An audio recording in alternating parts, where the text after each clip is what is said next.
இன்னைக்கு நம்ம பார்க்க போகிறது பார்த்தீங்கன்னா ITC and south Indian bank. இன்னைக்கு மார்க்கெட் ப்ரைஸ் 413 ரூபா ஒரு ஷேர் அந்த ரேஞ்சில் ரன் ஆகிட்டு இருக்கு. இதோட chairman and managing director mister Sanjeev Puri அவர் என்ன சொல்லிக்கிறாருனாக்கா, நாங்கள் எங்களோட மார்க்கெட்டை இந்தியாவை தாண்டி எக்ஸ்பேண்ட் பண்ணலாம் அப்படின்னு முடிவு பண்ணியிருக்கோம். நான் cigarette, FMCG and hospitality sectors இதெல்லாம் நாங்கள் எக்ஸ்பேண்ட் பண்ணலாம் அப்படின்னு முடிவு பண்ணியிருக்கோம் அப்படின்னு சொல்லியிருக்காரு. ஐடிசி ஆல்ரெடி கிட்டத்தட்ட பார்த்தீங்கன்னாக்கா 100 கண்ட்ரிக்கு மேலே அவங்களோட ப்ராடக்டை எக்ஸ்போர்ட் பண்ணிக்கிட்டு இருக்காங்க. இப்போது நியர்பை இந்தியாவிலையும் எக்ஸ்போர்ட் பண்ணலான்னு பிளான் பண்ணியிருக்காங்க. ரீசன்ட் டேஸில் ஐடிசி பார்த்தீங்கன்னாக்கா கிட்டத்தட்ட 15% அதோட ஷேர்லேருந்து இறங்கியிருக்கு. 499 ரூபா அந்த ரேஞ்சில் வந்து இன்னைக்கு 413 ரூபா அந்த ரேஞ்சில் ரன் ஆகிட்டு இருக்கு. ஸோ இதை நம்ம கொஞ்சம் கொஞ்சமாக வாங்கி போட்டோம்னாக்கா ஃபியூச்சரில் ஒரு நல்ல லாபம் வர்றதுக்கான வாய்ப்பு இருக்குது. ஸோ வாங்கணும்னு நினைக்கிறாங்க, வாங்கலாமா என்ன அப்படிங்கிறத பற்றி யோசிங்க. அடுத்து நாம் பார்க்க போகிறது சவுத் இந்தியன் பேங்கோட ரைட்ஸ் இஷ்யூ. சவுத் இந்தியன் பேங்கோட ரைட்ஸ் இஷ்யூ அப்படின்னா என்னன்னு பார்த்தீங்கன்னா, அவங்க கிட்ட இருக்கிற ஷேர்ல இருந்து ஒரு 1151 கோடி ரூபாய்க்கான மதிப்புள்ள ஷேர்ஸை அவங்க விற்கலான்னு முடிவு பண்ணியிருக்காங்க. இன்னைக்கு மார்க்கெட் ரேட் பார்த்தீங்கன்னாக்கா சவுத் இந்தியன் பேங்க்ல ஒரு ஷேரோட வேல்யூ கிட்டத்தட்ட 35 ரூபா அந்த ரேஞ்சில் ட்ரேட் ஆகிக்கிட்டு இருக்கு. பட் அவங்க என்ன பிளான் பண்ணியிருக்காங்க, ஒரு ஷேரை 22 ரூபாய்க்கு விற்க போறாங்க. இது எல்லாராலையும் வாங்கிட முடியாது. சவுத் இந்தியன் பேங்க்ல ஆல்ரெடி ஷேர் ஹோல்டரா இருக்கிறவங்களால மட்டும்தான் வாங்க முடியும். அதுவும் எவ்வளவு வாங்க முடியும் அப்படின்னு பாத்தீங்கன்னாக்கா, உங்ககிட்ட 4 ஷேர் கையில இருக்குதுனாக்கா உங்களால ஒரு ஷேர் வாங்க முடியும். ஸோ உங்ககிட்ட 40 ஷேர் இருந்தா 10 ஷேர் வாங்கலாம். இந்த ஷேர்ஸை நம்ம வாங்கணும்னு நினைச்சோம்னாக்கா மார்ச் 6ஆம் தேதியிலிருந்து மார்ச் 20ஆம் தேதி வரைக்கும் தான் அவங்க டைம்லைன் கொடுத்துருக்காங்க. இந்த டைமுக்குள்ள மட்டும்தான் உங்களுக்கு ஷேர்ஸ் வேணும்னா அதை வாங்குறதுக்கு நீங்க அப்ளை பண்ண முடியும்.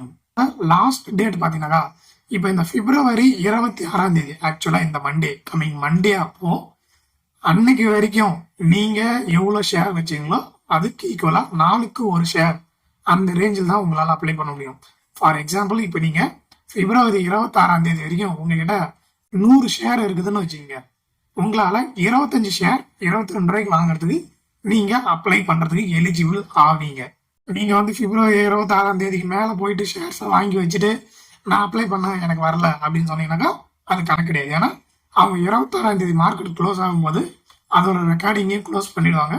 அன்னைக்கு ரேஞ்சில் இருக்கிறவங்களுக்கு மட்டும்தான் இந்த ஷேர் எலிஜிபிள் வரும். அப்ளை பண்ண உடனே அதுக்கான ஃபுல் ஷேரும் உங்களுக்கு கிடைக்குமா அப்படின்னு கேட்டிங்கனாக்கா கண்டிப்பாக கிடைக்காது. இது ஐபிஓ மாதிரி தான். கிட்டத்தட்ட ஒரு ஐபிஓவில் நம்ம எப்படி உள்ளே போயிட்டு நம்ம கிடைச்சா வாங்கிட்டு வரோமோ அதே மாதிரி தான் இதுவும். இந்த ரைட்ஸ் இஷ்யூலையும் நீங்கள் இவ்வளோ ஷேர் எனக்கு வேணும்னு நீங்கள் அப்ளை பண்ணலாம். அவங்க கிட்ட இருந்ததுன்னா அவ்வளோ ஷேர் கொடுப்பாங்க. இல்லைன்னா ஒரு ஆஃபர், நீங்கள் 10 ஷேர் வேணும்னு அப்ளை பண்ணுறீங்க, அவங்க கிட்ட 10 ஷேர் இல்லை ஒரு 6 ஷேர் தான் இருக்காங்க, அதை மட்டும் உங்களுக்கு அலர்ட் பண்ணுவாங்க. அதுக்கான அமௌண்ட் உங்களுடைய டிமேட் அக்கௌண்ட்ல இருந்தா போதும். இவங்க எதுக்காக இந்த 1151 கோடி ரூபாய் மதிப்புள்ள ஷேர்ஸை விற்கிறாங்க? மார்க்கெட்டை எக்ஸ்பேண்ட் பண்ணலாம், இல்லை புதுசாக ப்ராடக்ட் லான்ச் பண்ணலாம், அதுக்கான ஆர்என்டிக்கு யூஸ் பண்ணலாம், இல்லை அவங்க கிட்ட கடனை குறைக்கலாம்.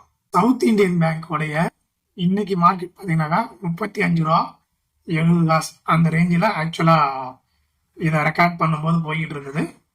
இதோட ஓவரால் ஹை பார்த்தீங்கன்னாக்கா ஒன் டேவில் 35.90, லோ வந்து 33 ரூபா. ஆனால் 52 வீக் ஹை பார்த்தீங்கன்னாக்கா 40 ரூபா. 40 ரூபாயிலேருந்து 5 ரூபா கம்மியான லெவலில் தான் இப்போ மார்க்கெட்டை ரன் ஆகிட்டு இருக்கு. 52 வீக் லோ பார்த்தீங்கன்னாக்கா 13 ரூபா. வெறும் 13 ரூபாயிலேருந்து 40 ரூபாய் ஏறி இருக்கு. ஸோ அடுத்த 52 வாரத்தில் இது இன்னும் மேலே ஏறுமா இறங்குமா அப்படிங்கிறது தெரியாது. இந்த ரைட்ஸ் இஷ்யூ முடிஞ்சு மார்க்கெட் கொஞ்சம் டவுன் ஆயிட்டு அதுக்கப்புறமும் மேலே ஏறதுக்கான வாய்ப்பு இருக்கும். ஸோ இன்னைக்கு மார்க்கெட் நான் இந்த வீடியோ ரெக்கார்ட் பண்ணும்போது பார்த்தீங்கன்னா 36 ரூபா 35 காசு அந்த ரேஞ்சில் மார்க்கெட்டு ரன் ஆகிட்டு இருக்கு. எதுக்காக நம்ம சவுத் இந்தியன் பேங்கை வாங்கலாம்? ரீசன் 1, ஒருவேளை நம்ம கிட்ட இருந்து வாங்குற காசை வச்சு இவன் கடனை அடைச்சிட்டானாக்கா, கடன் இல்லாத கம்பெனி அப்படிப்பட்ட ஒரு கம்பெனில நம்ம ஸ்டாக் வாங்கி வச்சுருக்கோம் அப்படின் போது ஸ்டாக்கோடைய குவாலிட்டி இன்க்ரீஸ் ஆகும். நம்பர் 2, நம்ம கிட்ட இருந்து வாங்குற காசை வச்சு அவன் தன்னுடைய மார்க்கெட்டை எக்ஸ்பேண்ட் பண்ணானாக்கா ஆட்டோமேட்டிக்கா ஷேரோட வேல்யூ ஏறும். ஷேரோட வேல்யூ ஏற ஏற ஏற நம்ம வாங்கி வச்சுக்கிற அமௌண்ட் இன்க்ரீஸ் ஆகிட்டே போகும். நமக்கு நல்ல லாபம் கிடைக்கும். நன்றி, வணக்கம்.